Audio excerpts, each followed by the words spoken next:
নিজেকে এখন দেওয়াল ঘড়ি মনে হয়। দেওয়ালে একটা ঘড়ি টাঙানো থাকে, চুপচাপ নীরবে প্রতিদিন। কেউ সকালে উঠে জিজ্ঞেস করে না, ঘড়ি তুমি কেমন আছো? শুধু তাকায়, সময় দেখে, আবার চলেও যায়। আজকের মানুষের জীবনটাও অনেকটা এই ঘড়ির মতো হয়ে গেছে। মনে আছে ছোটবেলায় পাড়ার মোড়ে দাঁড়ালে কতজন ডাকতো, এই কোথায় যাচ্ছিস? শুধু ভালোবেসে জিজ্ঞেস করতো, কোনো কারণ ছাড়া।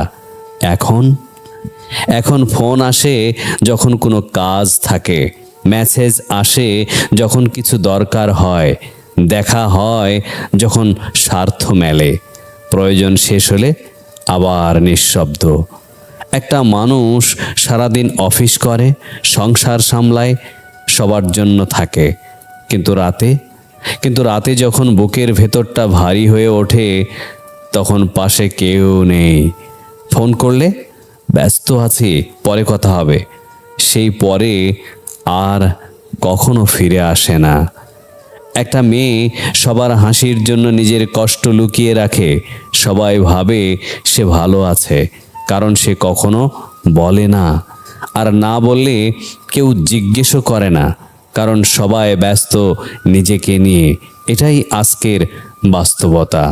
সোশ্যাল মিডিয়ায় হাজারো ফ্রেন্ড, কিন্তু রাত 3টায় কাঁদতে কাঁদতে যাকে ফোন করা যায় সে একজনও নেই।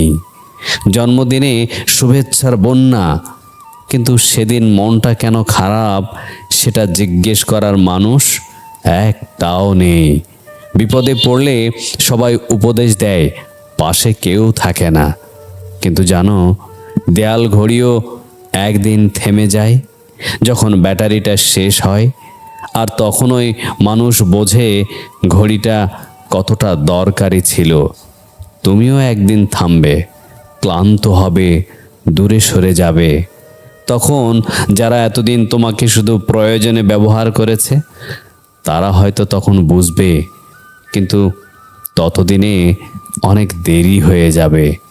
তাই আজকে নিজেকে একটু মূল্য দাও। যে তোমাকে শুধু প্রয়োজনে মনে রাখে, তাকে তুমিও শুধু প্রয়োজনে রেখো।